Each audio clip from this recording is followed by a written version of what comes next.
សូមជម្រាបសួរលោកសិស្សគណៈឥឡូវនេះខ្ញុំបន្តចូលដល់ផ្កាយប្រហោះបន្តទៅទៀតផ្កាយប្រហោះលេខ5នៅទិសខាងលិចបច្ចឹមទិសតាមតម្រាហោរាសាស្ត្រដំណាលថាព្រះឥសូរឬព្រះសិវៈសែបមុនសែបវេទមន្តបណ្ដាលឲ្យឥសី10អង្គប្រែទៅជាល្អងធូលីហើយគ្របដោយក្រណាត់ពណ៌កៅពីទូនហើយប្រោះព្រំដោយទឹកអមរិតសូត្រសែបមុនវេទបង្កើតបានជាទេវរាជមួយអង្គដែលមានព្រះវរកាយពណ៌ត្បូងកណ្ដៀងមានសម្បុរលឿងឬពណ៌ស៊ីនួនថ្លាភ្លឺចាញ់ចាំងតុបតែងសម្លៀកបំពាក់ដោយត្បូងពីទូនឯវិមានវិញលម្អដោយត្បូងពីទូនសូរកានដែលមានសត្វក្តាន់មាសជាពាហនៈទ្រង់រក្សាភ្នំព្រះសមេរុនៅទ្វារទិសខាងលិចជាបច្ចឹមទិសទ្រង់គោចរឆ្លងកាត់រស្មីនៃព្រះសុរិយៈបានរយៈចម្ងាយជាង2ជុំទិសទៅគ្រប់គ្រងទិសខាងលិចជាបច្ចឹមទិសធាតុដីជារយៈទិសទី19ទើបមានកម្លាំង19ទទួលដីតមកពីព្រះច័ន្ទដែលអស់ជាជាតិសើមសំណើមជាដីរឹងជាបឋវីធាតុដីតាមដំណើររឿងថាក្នុងកាលជន់មុននេះព្រះប្រហោះកើតជាចាពុព្រះច័ន្ទកើតជាសត្វខ្លែងហើយមកឆាបសត្វចាពុភ័យខ្លាចក៏រត់ចូលទៅសង្ងំជ្រោកក្រហែងដានជើងគោឯសត្វខ្លែងបោះពួយមកប៉ះនឹងដុំដីក្រហែងនោះបែកទ្រូងស្លាប់ក្នុងកាលសម័យមួយព្រះច័ន្ទមានសេចក្តីក៏ក្រើករំភើបព្រោះហេតុដែលបានធ្វើវិធីរាជសូរយៈសម្រាប់ទើបទៅលួចយកនាងតារាជាយារបស់ព្រះប្រហោះមកព្រះប្រហោះមកសុំយកវិញក៏មិនបាន ទីបំផុតកើតចម្បាំងធំរវាងពពួកទេវតានិងទេវតាដែលហៅថាទេវៈសុរោះសង្គ្រាមផលនៃការចម្បាំងស្ងប់បានដោយព្រះព្រំទ្រង់ហាមនិងបង្គាប់ឲ្យព្រះច័ន្ទបង្វិលនាងតារាឲ្យទៅព្រះប្រហោះវិញប៉ុន្តែក្នុងរវាងដែលនាងតារានៅជាមួយនឹងព្រះច័ន្ទនោះនាងទ្រង់ក៏នឹងព្រះច័ន្ទហើយជេរកាលមកខាងក្រោយប្រសូត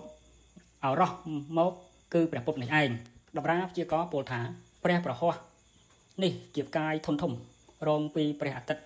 សាងដោយឥសីតាមធម្មតាឥសីរមែងចាស់ខ្លាទៅដោយឈានវេទវិជាអាគមផ្សេងដូច្នេះព្រះប្រហោះទើបមានឫទ្ធិជាម្ចាស់នៃសិលសាស្ត្រសិលធម្មវិជាសាស្ត្រការគ្រប់ភេទអ្នកណាមានប្រហោះជាកំណាន់លក្ខណៈរាប់ថាជាកោមុតតកេនមានក្លិនក្រអូបជាទីគោរពបូជានៃសាមណៈជីព្រាមផ្កាយប្រហោះស្មើដោយព្រះឥសូរជាម្ចាស់គឺជាម្ចាស់នៃផ្កាយនឹកប្រគ្រោះទាំងឡាយនិងជំនាញក្នុងសាយសាស្ត្រត្រៃភេទផងពេញទៅដោយសេចក្តីមេត្តាប្រណីអាណិតសូររៀបទៀបប្រយ័ត្នប្រយែងសុខុមមិនមានឲ្យទោសដល់អ្នកណាតែថាបើគេមិនជួយទុកទុរៈក៏បានយ៉ាងល្មមប្រសិនបើជាសត្រូវនឹងដួងណាហើយក៏គង់តែដល់នៅសេចក្តីវៀងវាចត្រាតែអន្តរាយតែម្យ៉ាង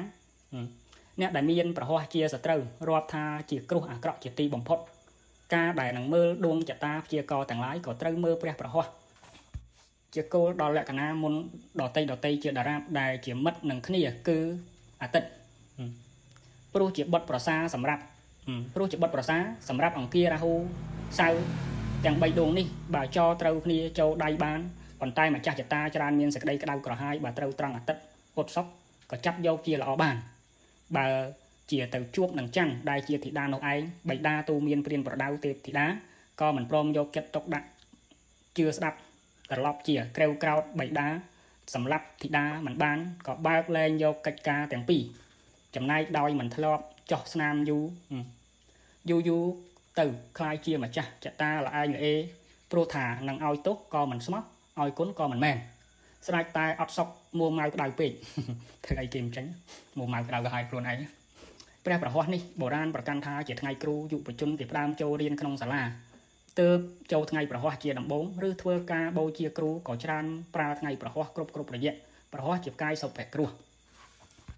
ការប្រើពណ៌សម្ពុតស្លៀកពាក់តែងកាយថ្ងៃប្រហោះពណ៌លឿងទុំឬពណ៌ស៊ីនួនផ្សំសុរកញ្ចនៈពីទូនរតរឿងរស្មីពាន់ពាត់សង្វាពេជ្រលិចរស្មីចបាច់ចាប់ចរណៃថ្លៃធ្នូភាពរៀបសារសែន ពណ៌ស្ថាពណ៌សំកាយកើតកាយរិទ្ធអលង្ការគួរដល់ចិត្តជាទ្វីកេនលក្ខណៈកំណាញ់ពីលកំណាន់ពីលកំណាន់ពីប្រហោះមែនហោរាចេះវៃខ្វែនចង់ទុកមកខ្វែនចង់ទុកមកណាចាប់ផ្កាយប្រហោះយើងចាប់ចូលដល់រាហ៊ូសឹកចាប់